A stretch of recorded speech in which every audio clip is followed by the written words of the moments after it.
Alhamdulillahi wassalatu wassalamu ala rasulillahi nabiyina Muhammadin wa ala alihi wa sahbihi wa man tabi'ahum bi ihsanin ila yaumidin. Para peserta pembelajaran bahasa Arab online yang dirahmati oleh Allah Subhanahu wa taala. Kita lanjutkan pelajaran kita di pembahasan huruf wawu dari huruf jar. Sebagaimana yang telah kita sebutkan pada pertemuan sebelumnya, bahwa wawu ini ada kalanya isim dan ada kalanya huruf pada penggunaan sebuah kalimat. Wawu huruf ada 4. Yang pertama adalah wawu ataf dan yang kedua adalah wawul qasam. Nah, wawul qasam ini berarti dia adalah huruf jar, mengejarkan isim yang terletak setelahnya. Itu wawul qasam. Nah, ketika huruf wawu ini sebagai wawul qasam, maka harus adanya 2 rukun. Yang pertama adalah muqsam bih. Alat qasamnya adalah wawu. Ketika menggunakan wawu sebagai alat qasam, alat sumpah, berarti harus ada muqsam bih yang disumpah dengannya. Muqsam bih ini adalah isim yang terletak setelah alat qasam, isim yang terletak setelah wawu dalam hal ini. Berarti kalau kita mengatakan wallahi, maka lafdzul jalalah Allahi ini disebut dengan muqsam bih, isim yang terletak setelah alat qasam yaitu wawu. Nah, alat qasam ini, wawu qasam ini adalah termasuk bagian daripada huruf jar, sehingga muqsam bihnya ini dikasroh. Wallahi. Dan dalam contoh dalam ayat. Wal asri, wasyamsi misalnya. Kemudian dan seterusnya. Maka isim yang terletak setelah wawul qasam dibaca majrur, karena dia huruf jar. Dan dia isim yang terletak setelah wawu qasam dinamakan muqsam bih. Kemudian yang kedua adalah harus ada jawabul qasam. Harus ada jawab qasam. Maka jawab qasamnya di situ adalah la ukrimannaka. Itu jawabul qasam yang mana akan kita pelajari di saat kita mempelajari tentang uslubul qasam. Uslub ungkapan untuk ungkapan bersumpah harus seperti apa yang benar. Taib, itu yang pertama adalah wawu dari huruf jar. Kemudian yang kedua, wawu dari huruf jar yang kedua adalah wawu rubba. Wawu rubba. Taib, kapan dikatakan itu wawu rubba? Wawu rubba itu sebenarnya dia ini adalah bukan huruf jar,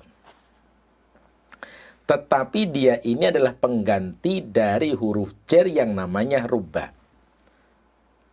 Sebagaimana yang telah kita ketahui bahwa salah satu di antara huruf jar adalah rubba. Rubba ini huruf jar yang memberikan arti, menunjukkan makna untuk arti banyak, atau untuk menunjukkan arti taklil, sedikit atau jarang. Jadi rubba ini ada 2 arti, ada 2 makna. Arti yang pertama adalah untuk menunjukkan makna taksir, untuk menunjukkan makna banyak. Berarti kalau kita mengatakan betapa banyaknya. Taib. Atau memiliki arti taklil, atau jarang, ataukah kadang sedikit. Ini rubba. Nah, rubba ini termasuk salah satu daripada huruf jar. Ketika rubba ini dihilangkan, dibuang, maka yang menggantikan huruf jar rubba adalah wawu. Nah, wawu inilah yang disebut dengan wawu rubba setelah dibuangnya rubba. Contoh, ketika kita mengatakan begini, rubba rajulin alimin lakituhu misalnya. rubba rajulin alimin laqituhu. Sedikit sekali laki-laki alim yang aku jumpai. Itu mananya. Maka perhatikan pada kalimat rubba lailin. Rubba rajulin. Kata rajulin majrur. Karena di situ ada huruf jar rubba. Nah, ketika rubba ini dibuang, dihilangkan, maka yang menggantikan rubba adalah wawu. Berarti kalau kita lafadzkan warojulin alimin laqituhu, setelah dibuang kata rubba, berarti warojulin alimin laqituhu. Nah, karena rubba dibuang, maka yang menggantikan adalah wawu, huruf wawu tadi.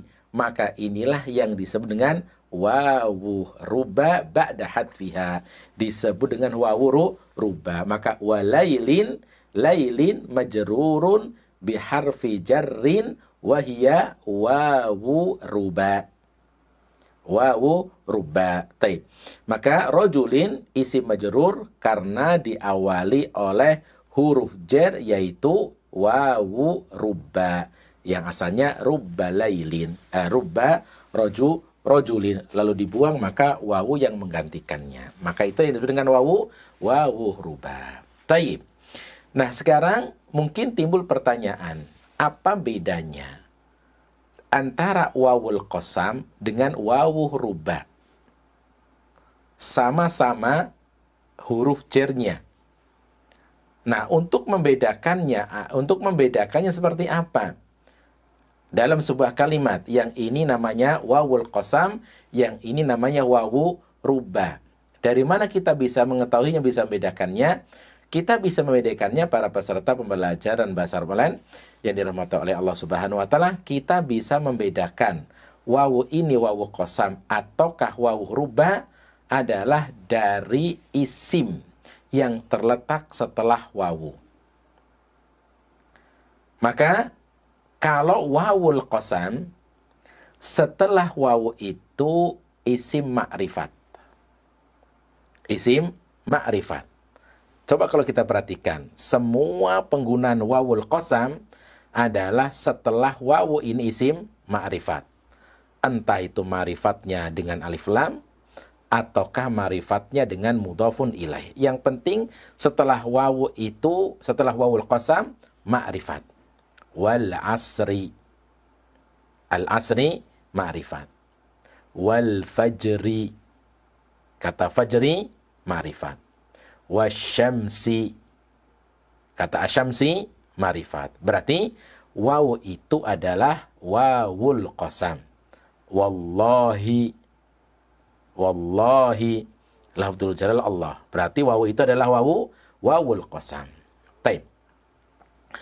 Adapun kalau wawu rubba, setelah rubanya dibuang, maka setelahnya ada, setelah wawu isim nakirah. Warajulin. Berarti wawunya di situ wawu rubba. Walailin.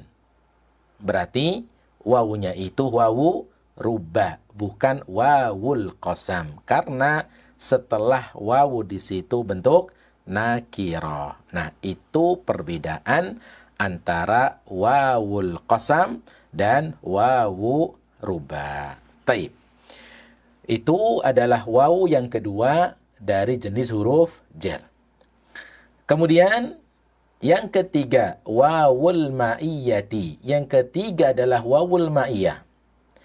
Wa tufidul musahabata wa yakunul ismu alladhi yaliha maf'ulun ma'ahu mansuban. Mithlu istayqattu wa tulu al-fajri. Wawu yang ketiga, para peserta pembelajaran bahasa Arab online yang dirahmati oleh Allah Subhanahu wa taala, wawu huruf yang ketiga adalah wawul ma'iyyah, yang disebut dengan wawul ma'iyyah. Taib, wawul ma'iyyah sebagaimana yang telah kita jelaskan di saat kita mempelajari maf'ul ma'ah adalah isim nasab yang terletak setelah huruf wawu menunjukkan arti musahabah.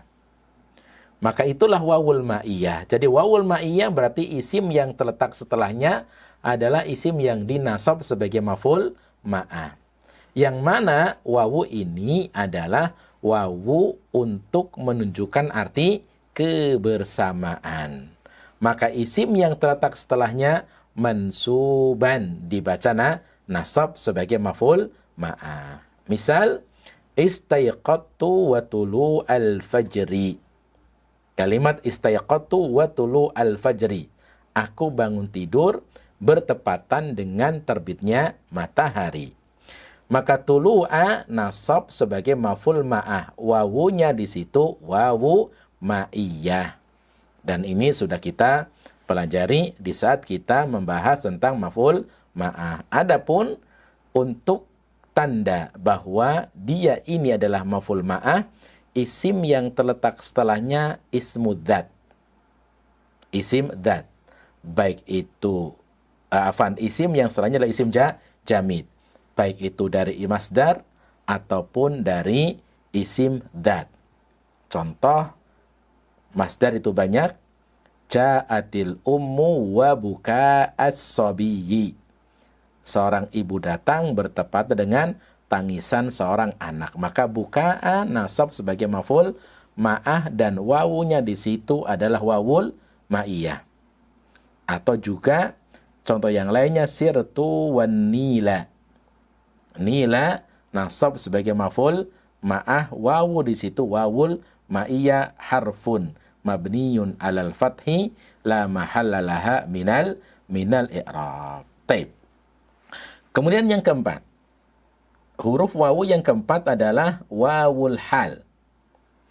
Wa tarbitu baina sahibil hali wa baina jumlatil hal. Wawul hal, dia menghubungkan, mengikat antara sahibul hal dan jumlah hal. Wa takunul jumlatul lati taliha fi mahalli nasbin halun. Dan jumlah yang terletak setelahnya fi mahalli nasab sebagai hal.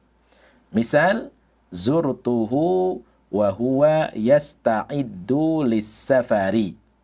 Aku mengunjunginya dan dia sedang persiapan untuk safar. Baik, para peserta pembelajaran bahasa Arab online yang dirahmati oleh Allah Subhanahu wa taala, wawu huruf yang terakhir pada penggunaan sebuah kalimat adalah wawu hal. Dan ini juga telah kita pelajari di saat kita mempelajari tentang hal, isim nasab dari bab al-hal. Nah, wawu hal ini adalah muncul ketika halnya itu dari jumlah ismiyah. Hal atau wawu hal ini muncul, digunakan wawu hal, dinamakan wawu hal karena dia adalah menghubungkan jumlah yang terletak setelahnya dengan sahibul hal. Oleh karena itu, ketika kita menggunakan wawu hal, kalimat yang terletak setelah wawu harus jumlah. Baik itu jumlah ismiyah ataupun bentuk dari jumlah fi'liyah yang dalam bentuk nafi. Wawu hal dari jumlah fi'liyah dengan syarat apabila wawunya jumlah fi'liyahnya di situ adalah bentuk jumlah yang manfiyah. Dan ini sebagaimana yang telah kita sebutkan di saat kita mempelajari hal. Di saat kita belajar hal. Sebagaimana pada contoh hadaral abu wasyamsu tali'atun. Seorang ayah itu datang dan matahari dalam keadaan terbit. Maka asyamsu tali'atun, asyamsu marfu sebagai mubtada, tali'atun marfu sebagai khabar, asyamsu tali'atun jumlatun ismiyatun fi mahalli nasbin hal, dan wawu di situ adalah wawu hal, yang mana dia menghubungkan antara jumlah hal dengan sahibul halnya. Taib, itu adalah kondisi daripada wawu pada penggunaan sebuah kalimat. Maka kesimpulannya para peserta yang dirahmati oleh Allah Subhanahu wa taala, wawu penggunaan dalam sebuah kalimat ada dua kemungkinan. Yang pertama adalah wawu isim, yang kedua wawu huruf. Wawu isim yang sering kita kenal dengan wawu dhamir, yang mana dia hanya bersambungnya hanya kita dapati ketika dia bersambung dengan fi'il madhi ataupun fi'il mudhari ataupun fi'il amr, yang mana di-i'rab dengan fi mahalli rafin fa'il. Kemudian yang kedua adalah wawul huruf. Wawul huruf penggunaannya ada 3 macam. Yang pertama adalah wawu ataf, yang kedua wawu qasam, yang ketiga wawu hal, dan yang keempat adalah wawul ma'iyah. 4 ini adalah huruf. Oleh karena itu dengan i'rab mabni alal fathi la mahalla laha minal i'rab. Wallahu taala alam bisawab. Ini yang bisa kita pelajari pada pertemuan kali ini. Semoga bisa dapat difahami dan menjadi ilmu yang bermanfaat untuk anak pribadi khususnya dan juga untuk para peserta semuanya. Wassallallahu ala nabiyyina Muhammadin. Wa akhiru da'wana anil hamdulillahi rabbil alamin. Assalamualaikum warahmatullahi wabarakatuh.